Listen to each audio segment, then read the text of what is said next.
عوام کو پوچھے تو میرا اپنا جو تجربہ رہا ہے تقریباً 99% لوگ نہیں جانتے کیسے فرشتوں پر ایمان لانا ہے، کتابوں پر کیسے ایمان لانا، الایمان بالکتب، الایمان بالرسل، رسولوں پر کیسے ایمان لانا ہے، اکثر و بیشتر لوگ نہیں جانتے. تو کیا ان مسائل کا بیان کرنا ہم پر ضروری نہیں ہے؟ یہ بنیاد ہے نا، یہ بنیاد ہے. میرا اپنا تجربہ یہ ہے، جب اسی میوزیم میں معرض القرآن میں، جس کا بھی میں نے تھوڑی دیر پہلے تذکرہ کیا، شروع میں ان سے سوال کرتا تھا کہ ایمان کے ارکان کتنے ہیں. چونکہ معرض القرآن تھا، قرآن کریم ایگزیبیشن تھا وہ، اور یہ ایمان بالکتب کے اندر ایک جز ہے قرآن پر ایمان لانا. تو میں ان سے سوال کرتا تھا کہ ایمان کے ارکان کتنے ہیں، صرف عدد آپ بتا دیں. 50% لوگ عدد ہی نہیں بتا پاتے تھے. لوگوں کو ایمان کے ارکان کتنے ہیں عدد کا ہی علم نہیں ہے. چیزائے کی تفصیل کا علم ہو کہ پہلا رکن کیا ہے، دوسرا رکن کیا ہے، تیسرا رکن کیا، اس طرح 6 ارکان بتا دیں، نام بتا دیں، ایسے بہت کم لوگ ہیں. 50% لوگ آپ کو ایسے ملیں گے عوام میں سے جو عدد کے تعلق سے بھی ناواقف ہیں. اگر کسی نے بیان کر بھی دیا کہ 6 ارکان ہیں تو آپ پوچھیں کہ کیا کیا ہے، تو ان میں سے آدھے لوگ کیا کیا ہے نہیں بتا پائیں گے. جو لوگ بتا بھی دیں گے کہ ایمان باللہ وبالملائکہ وبالکتب 6 ارکان کا بتا دیا جنہوں نے، ان کو آپ تفصیل پوچھیں کہ ملائکہ پر ایمان کیسے لانا ہے، اللہ رب العالمین پر ایمان کیسے لانا ہے، اللہ رب العالمین کے تعلق سے بنیادی چیزوں کا آپ سوال کریں نہیں بتا پائیں گے. میں نے خود تجربہ کیا ہے، بہت سارے لوگوں سے سوال کیا ہے کہ اللہ تعالیٰ کہاں ہے. یہ ایسا سوال ہے جس کے ذریعے اللہ کے رسول صلی اللہ علیہ وسلم نے ایک لونڈی کا امتحان لیا تھا کہ وہ کافرہ ہے یا مسلمان ہے. آپ سوچیں کہ یہ کس درجے کا سوال ہے. اس سوال کے ذریعے یہ فرق ہو سکتا ہے کہ بندہ مسلمان ہے یا کافر ہے. میں نے بہت سارے مسلمانوں کو سوال کیا یہ کہ اللہ تعالیٰ کہاں ہے، اور افسوس کی بات یہ ہے کہ اس سوال کا جواب بہت سارے مسلمانوں نے غلط دیا ہے. تو آپ سوچیں کہ یہ کتنا بڑا خلل ہے. ہمارے گھر کے بغل میں ایک خاتون ہے، عمر تقریباً 50 سے زیادہ ہوگی، کئی بچے ہیں ان کے. ماہ رمضان میں ہمارے گھر ایک دن آئی اور کہہ رہی ہیں کہ میں حالت حیض میں ہوں لیکن روزے سے ہوں. ان کو کہا گیا کہ حالت حیض میں روزہ رکھنا جائز نہیں ہے. کہنے کہ آج تک تو میں نے ہمیشہ رکھا ہے، اب تک تو مجھے کسی نے نہیں بتایا تھا کہ حالت حیض میں روزہ رکھنا منع ہے. اب آپ سوچیں کہ ایک خاتون 50 سال کی عمر اگر تجاوز کر چکی ہے اور اس کو اس بنیادی مسئلے کا علم نہیں ہے کہ حالت حیض میں روزہ رکھنا جائز نہیں ہے، تو یہ خلل اس خاتون کا یا ہمارا خلل ہے؟ یہ ظاہر سی بات ہے کہ ہمارے دعوت کے اندر خلل ہے، بہت بڑا خلل ہے یہ، کہ اہم جو چیزیں ہیں ان سے شروعات ہمیں کرنی چاہیے تھی، اور اکثر و بیشتر اپنے دروس میں، اپنے جلسوں میں ان چیزوں کا تذکرہ کرنا چاہیے تھا. لیکن ہم نے ان مسائل کا تذکرہ بہت کم کیا ہے یا نہیں کیا ہے، ایک دم نہ کے برابر. اکثر و بیشتر آپ پورے سال بھر کے جلسوں کی ریکارڈنگ آپ دیکھ لیں، گزشتہ سال کے جتنے جلسے ہوئے ہیں گمانی علاقے کے اندر، پاکوڑ اور صاحب گنج کے اندر، آپ پوری ریکارڈنگ دیکھ لیں کہ کن موضوعات پر جلسے ہوئے ہیں. آپ پائیں گے کہ اکثر و بیشتر وہ مسائل جن کا تذکرہ ہوا ہے وہ زمانے بھر سے وہی مسائل ہو رہے ہیں، اور ان میں سے بہت سارے مسائل ایسے بھی ہوں گے جو علماء اہل حدیث کے اندر اختلاف ہے. احناف اور بریلویوں اور دوسرے لوگوں کے ساتھ نہیں، علماء اہل حدیث کے اندر اختلاف ہے. بعض علماء اہل حدیث کہتے ہیں کہ یہ جائز ہے، بعض کہتے ہیں کہ نہیں یہ جائز نہیں ہے. ایسے مسائل پر اکثر و بیشتر ہماری انرجی صرف ہوتی ہے. میں یہ نہیں کہتا کہ یہ غیر ضروری ہے، قطعاً حاشا وکلا، کبھی یہ نہیں کہتا. ان کو میں ان کی اہمیت نہیں گھٹا رہا ہوں. یقیناً یہ علم کا ایک باب ہے اور علماء کرام کو اس پر بھی کام کرنا چاہیے، لیکن اس سے کہیں زیادہ اہم ہے کہ جو مسائل جن کے بغیر اسلام اور کفر کا مسئلہ آ جائے، جن کے بغیر ایک شخص مسلمان باقی نہ رہ سکے. ابھی میں نے خطبہ مسنونہ کے اندر جو آیت پڑھی ہے وَلَا تَمُوتُنَّ إِلَّا وَأَنْتُمْ مسلمون، یہ ہر شخص کی ذمہ داری ہے، صرف علماء کی ذمہ داری نہیں ہے. یہ ہر شخص کے ساتھ اللہ تعالیٰ نے خطاب کیا ہے کہ اس دنیا سے رخصت ہوتے وقت مطلب مسلمان ہو کر تو رخصت ہو. اب ایسے مسائل جن کے بغیر اسلام خطرے میں پڑ جائے، ان مسائل کا ان کو علم نہ ہو اور ان کو کبھی چرچا نہ کیا جائے ان کے سامنے، تو ظاہر سی بات ہے کہ دعوت کے اندر بہت بڑا خلل ہے. یہ ہمیں نظر ثانی کرنے کی ضرورت ہے ان مسائل کے اندر. یہ ایک باب ہوا. دوسرا باب یہ ہے کہ بہت سارے فتنے نت نئے جنم لیتے رہتے ہیں. وقت کے متعلق آپ تنبیہ کر دیا کریں، اس لیے کہ بولتے وقت احساس نہیں رہتا کہ کتنا وقت گزر چکا ہے. ٹھیک ہے، مجھے بتا دیں کہ پہلے ابھی وقت ہے. بہت سارے فتنے نت نئے جنم لیتے رہتے ہیں. علماء کرام کو چوکنا رہنا چاہیے ان فتنوں کے تعلق سے, بیدار رہنا چاہیے ان فتنوں کے تعلق سے. ان فتنوں کا خاتمہ کرنا یہ عام شخص کی ذمہ داری نہیں ہے, علماء کرام کی ذمہ داری ہے, اہل علم کی ذمہ داری ہے کہ ان فتنوں کے تعلق سے پہلے مکمل معلومات حاصل کریں اور ان فتنوں کی سرکوبی بھی کریں. اللہ رب العالمین نے یہ بہت بڑی ذمہ داری ہمیں عائد کی ہے, ہمارے اوپر عائد کی ہے. ایک حدیث کے اندر ہے جس کی صحت کے بارے میں کلام ہے, بہت سارے علماء نے اس کو ضعیف بھی کہا ہے لیکن بعض علماء نے اس کو صحیح بھی کہا ہے. علامہ البانی رحمہ اللہ نے اسے صحیح کہا ہے. اللہ کے رسول صلی اللہ علیہ وسلم کی طرف منسوب ہے یہ حدیث. فرماتے ہیں يحمل هذا العلم من كل خلف عدوله ينفون عنه تحریف الغالین وانتحال المبتلین وتأویل الجاہلین. یہ علماء کرام کی ذمہ داری اللہ کے رسول نے بیان کی ہے اس حدیث کے اندر کہ اس علم کے حاملین عادل اور ثقہ لوگ ہوں گے. ایسے لوگ ہوں گے جو دین و ایمان کے اعتبار سے اعلیٰ درجے پر فائز ہوں گے. اور یہ ہونا چاہیے, ایک عالم کی شان ہونا چاہیے کہ وہ دین و ایمان کے اعتبار سے متکلم فی نہ ہو. ایسا نہ ہو کہ لوگ ان کی دین اور ایمان پر انگلی اٹھائیں. ایک عالم دین کا وقار ایسا ہونا چاہیے. ایسا نہیں کہ نماز کے اندر پیچھے ہے. فرائض اور واجبات کے اندر تو تصور نہیں کیا جا سکتا. اگر کسی عالم کے بارے میں فرائض اور واجبات کے بارے میں سوال ہونے لگے کہ فلاں عالم نماز کے اندر کوتاہی برتنے والا ہے, تو بہت ہی شرم کی بات ہے. یہ ہونا یہ چاہیے کہ جو مستحبات ہیں, نوافل ہیں, جن کے ذریعے ایک دوسرے پر سبقت ہم کر سکتے ہیں, ان چیزوں کے اندر ہم ایک دوسرے پر سبقت کریں. یہ ہونا چاہیے ہمیں. دوسروں کے لیے ہم قدوہ بنے, نمونہ اور آئیڈیل بنے. ایسا نہ ہو کہ جو فرائض ہیں جن کے اندر ہر کوئی برابر ہے, ایک عام آدمی بھی ان فرائض کا ان سے مطالبہ کیا جاتا ہے, تو ایسا نہ ہو کہ صرف ہم فرائض کے اندر ہی پیچھے رہ جائے اور وہ ایک عام آدمی ہم سے آگے بڑھ جائے. یہ بہت ہی شرم کی بات ہوگی. اگر کسی عالم کے بارے میں کوئی شکایت کرے کہ وہ جماعت کے ساتھ نماز نہیں پڑھتے, تو کتنی شرم کی بات ہے. اور کسی عالم کے بارے میں یہ اگر شکایت ہو کہ نماز ہی نہیں پڑھتے, تو اللہ المستعان. السلام علیکم. شیخ کا خطاب 11:50 تک چلے گا. جزاک اللہ خیر. ان کے خطاب کے درمیان جو کچھ باتیں ہمارے سامنے آئیں, ہم لوگوں نے سماعت کی نوٹ کی. کوئی بھی رموز پوشیدگی خفا اگر رہ جائے تو 11:50 سے 12:10 تک سوال و جواب کا سیشن رہے گا 20 منٹ. اس درمیان آپ ان سے سوال جواب کر سکتے ہیں. اس لیے ان چیزوں کو آپ بالکل اطمینان کے ساتھ نوٹ کریں اور سماعت کریں. کسی بھی طرح کی پوشیدگی اگر رہ جائے آپ وہاں سے شیخ صاحب سمجھ لیں گے انشاءاللہ. جزاکم اللہ خیرہ. تو میں بیان کر رہا تھا کہ جو نت نئے فتنے جنم لے رہے ہیں, ان فتنوں کے تعلق سے علماء کرام کو بیدار رہنا چاہیے اور ان فتنوں کا خاتمے کرنے کی, ان کی سرکوبی کرنے کی کوشش کرنی چاہیے. جیسے مثال میں پیش کر رہا ہوں تاکہ زیادہ واضح ہو. اس زمانے میں مودودیت اور جماعت اسلامی اور اخوانیت کا فتنہ,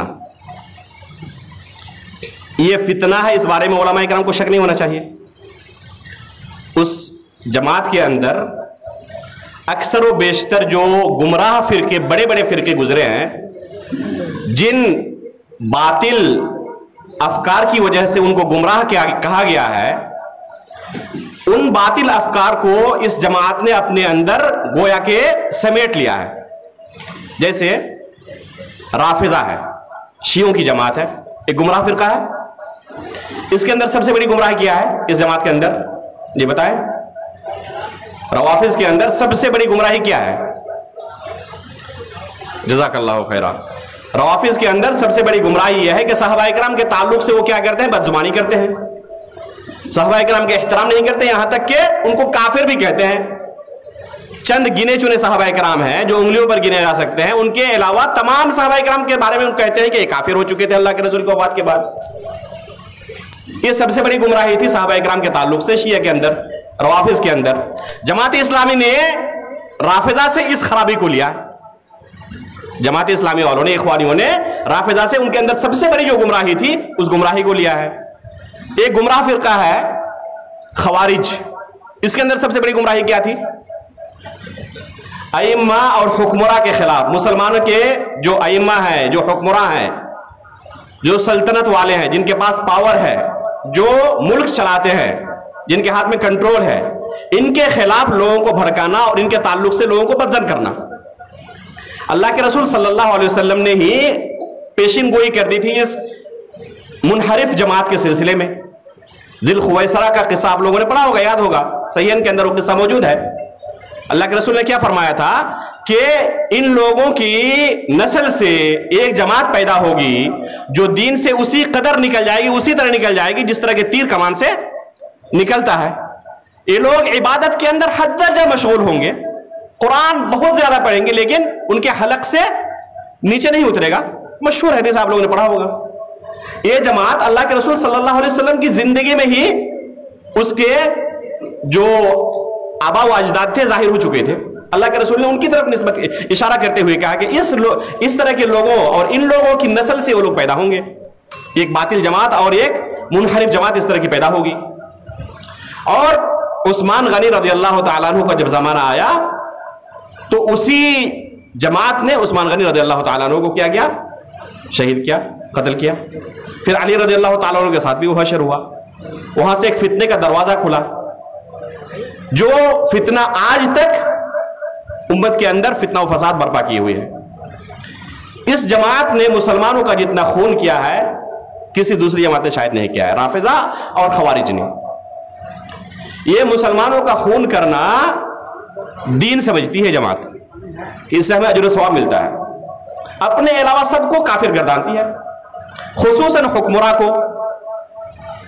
اس لیے شیخ الاسلام محمد بن عبد الوہاب رحمہ اللہ کی جو کتاب ہے نواقض الاسلام، اس کتاب کو بکثرت پڑھنا چاہیے کہ کن چیزوں سے اسلام سے انسان خارج ہو سکتا ہے، اور جو افکار ہیں، باطل منحرف افکار ہیں، جن کی وجہ سے کافر کہہ کر لوگوں کو دین سے نکال دیتے ہیں اور پھر ان کا قتل کر ڈالتے ہیں۔ آج آپ دیکھیں دنیا کے اندر اللہ کے فضل و کرم سے ہمارے ملک کے اندر ابھی بھی وہ فتنہ اس قدر سر نہیں اٹھایا ہے، لیکن پوری دنیا کی خبریں آپ لوگ پڑھتے ہوں گے کہ فلاں مسجد کے اندر اس طرح حملہ ہوا اور وہاں پر اتنے مسلمان مارے گئے، نماز پڑھتے ہوئے لوگوں کو مار دیا گیا، قتل کر دیا گیا۔ مارنے والے کون تھے؟ مارنے والے بھی اپنے آپ کو مسلمان کہلانے والے، اور جن کو مارا گیا وہ بھی نماز پڑھنے آئے ہیں، مسلمان ہیں۔ کس لیے آخر ان لوگوں نے اپنے ہی مسلمان بھائیوں کا قتل کر دیا؟ کیونکہ جن کا انہوں نے قتل کیا وہ لوگ مسلمان ہی نہیں سمجھتے، انہیں کافر سمجھتے ہیں، مباح الدم سمجھتے ہیں، جن کا خون حلال ہے۔ آپ سوچیں کہ کتنا خطرناک فکر ہے یہ، کتنا خطرناک فکر ہے یہ، اور کتنی خطرناک سوچ ہے یہ کہ اپنے ہی مسلمان بھائیوں کو کافر سمجھتے ہیں اور ان کا خون حلال سمجھتے ہیں اور ان کو قتل کر ڈالتے ہیں۔ یہ جماعت اللہ کے رسول صلی اللہ علیہ وسلم نے ہی اس جماعت کے تعلق سے تنبیہ کی تھی، اور عثمان غنی رضی اللہ تعالیٰ عنہ کے زمانے سے لے کر آج تک یہ جماعت دنیا کے اندر مسلمانوں کا خون بہا رہی ہے۔ اس جماعت کے اندر سب سے بڑی گمراہی کیا تھی کہ مسلم ائمہ اور حکمراں کے خلاف لوگوں کو ورغلانا، لوگوں کو ابھارنا، تاکہ مسلمانوں کے جو اولیاء ہیں، جو حکمراں ہیں، اولیاء الامور ہیں، ان کے خلاف یہ لوگ نکلے اور نظام درہم برہم ہو جائے۔ اس جماعت کے اندر سب سے بڑی خرابی یہ تھی۔ جماعت اسلامی اور جماعت اخوانی نے اس جماعت سے اس سب سے بڑی خرابی کو اپنے اندر لیا۔ اس لیے آپ پائیں گے کہ جماعت اسلامی کے اندر یہ چیز عام ہے کہ مسلم حکمراؤں کے خلاف لوگوں کے سامنے اس طرح ورغلاتے رہتے ہیں اور تنقیدیں کرتے رہتے ہیں، اسٹیجوں سے، سوشل میڈیا سے، اس پلیٹ فارم سے، عوامی پلیٹ فارم سے لوگوں کو مسلم حکمرانوں کے خلاف ابھارتے رہتے ہیں۔ حالانکہ کتاب الامارہ بھی میں نے کہا نا کہ صحیح مسلم کے اندر کتاب الامارہ کم از کم پڑھنا چاہیے۔ آپ کتاب الامارہ کو ایک بار پڑھ لیں، ایک دن نکال کر کسی طرح 3-4 گھنٹے لگیں گے سرسری نظر سے پڑھنے میں۔ آپ صرف اللہ کے رسول صلی اللہ علیہ وسلم کی احادیث پڑھ لیں کہ اللہ کے رسول صلی اللہ علیہ وسلم نے اس باب میں ہماری کیا رہنمائی کی ہے، اللہ کے رسول نے کیا فرمایا ہے۔ کسی دوسرے کا قول پڑھنے کے لیے نہیں کہہ رہا ہوں، اللہ کے رسول صلی اللہ علیہ وسلم کی حدیثیں پڑھنے کے لیے کہہ رہا ہوں۔ اس تعلق سے اللہ کے رسول صلی اللہ علیہ وسلم نے ہماری کیا رہنمائی کی ہے کہ اگر اس طرح کا فتنے کا زمانہ آ جائے تو ہمیں کیا کرنا چاہیے، اور وہ بھی وہ حدیثیں جو صحیح ہے، سب سے صحیح ترین حدیث، صحیح مسلم کے اندر وہ حدیثیں موجود ہیں۔ آپ پائیں گے کہ صحیح مسلم کے اندر کتاب الامارہ میں جو حدیثیں ہیں، اللہ کے رسول کا فرمان ایک طرف ہے اور خوارج کا منہج بالکل اس کے برعکس دوسری طرف ہے۔ جماعت اسلامی نے اس خوارج، اس فکر، اسے گروہ سے اس خرابی کو، جو سب سے بڑی خرابی تھی، اس خرابی کو اپنے اندر لیا۔ اسی طرح معتزلہ ایک فرقہ ہے، معتزلہ کے ساتھ بہت سارے دوسرے جو فرقے تھے وہ اس